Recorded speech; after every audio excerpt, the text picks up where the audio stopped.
inferior position from here, and he played bishop c5. White replied knight d5, attacking the queen on f6, and in the same time attacking the point on c7 and putting pressure on the e7 point. So this is not an innocent move at all. Black played here queen takes b2, and now, in my opinion, White's bishop d6 was weak. This is a weak move because bishop d6 lets Black escape from his inferior position. This shouldn't have happened. White had other options too, and could have decided to do other more useful things too. Of course, this is the plan because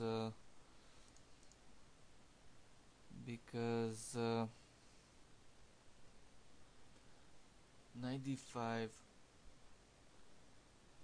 when Anderson played knight d5, in my opinion, he didn't consider other options for Black than taking White's rooks, both of them. Black played queen takes b2, White played bishop d6, and now, in my opinion, and not only my opinion, but in Steinitz's opinion too, queen takes a1 check was the best move. Of course, king g2 is just losing because of queen takes g1 check. Black wins the other rook too, and has control, will have control on the critical squares. For instance, after king h3, bishop b7,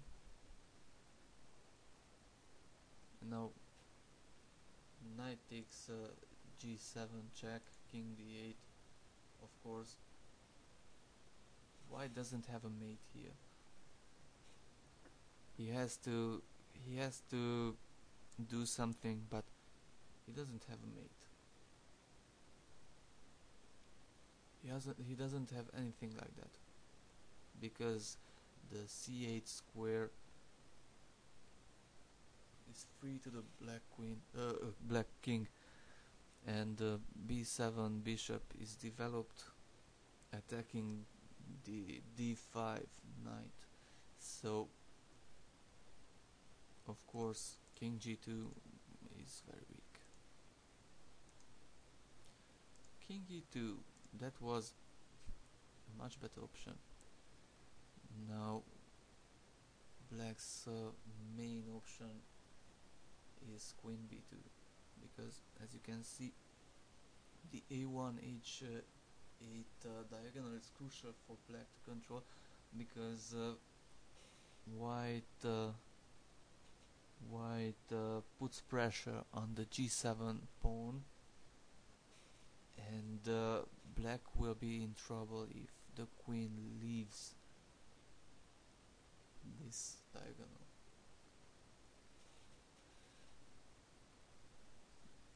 Let's see some options. For instance, rook c1. In my opinion, after rook c1, g6 is just winning for Black, because Black has the control on the crucial diagonal, attacking the critical f5 knight, pressures the c1 rook and the c2 pawn in the same time. So White's pieces are overworked here, and in my opinion this is winning for Black. So rook c1 is not the right option.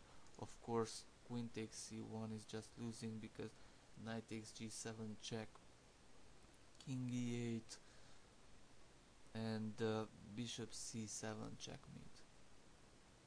So, of course,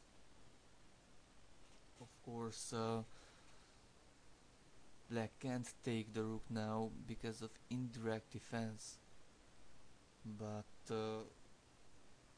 g6 in my opinion is winning for black.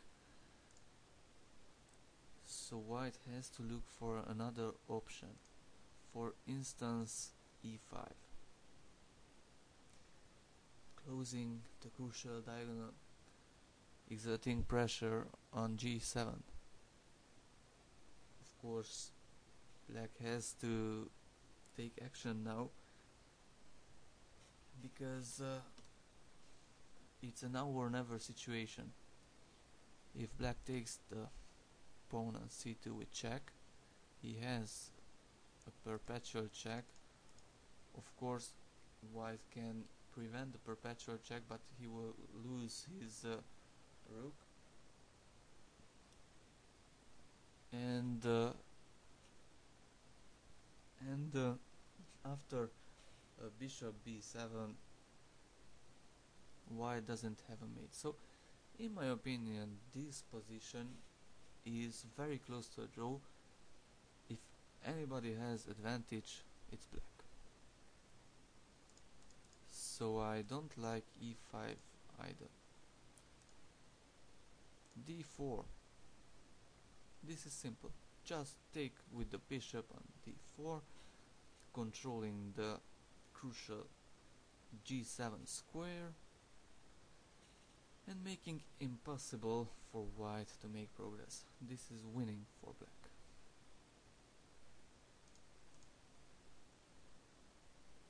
So finally, in my opinion, king d2 is the best option white has, and black takes the rook, bishop takes g1. I like black's position now, although he is attacked, but I like his position.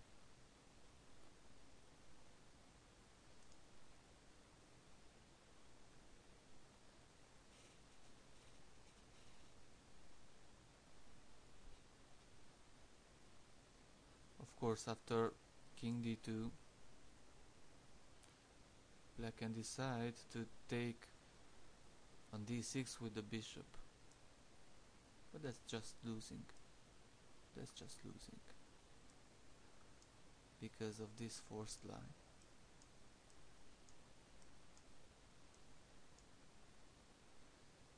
So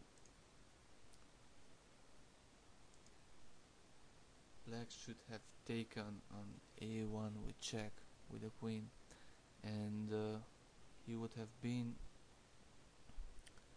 in at least an equal position with white. Instead, he has chosen the weaker bishop takes g1,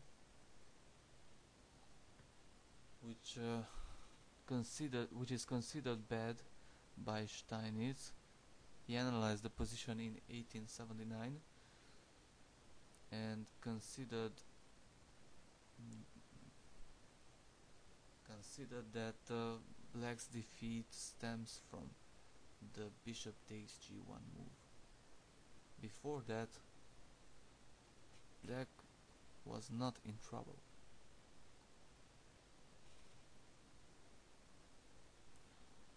So after a bishop and the rook sacrifice, white decides to advance his pawn to e5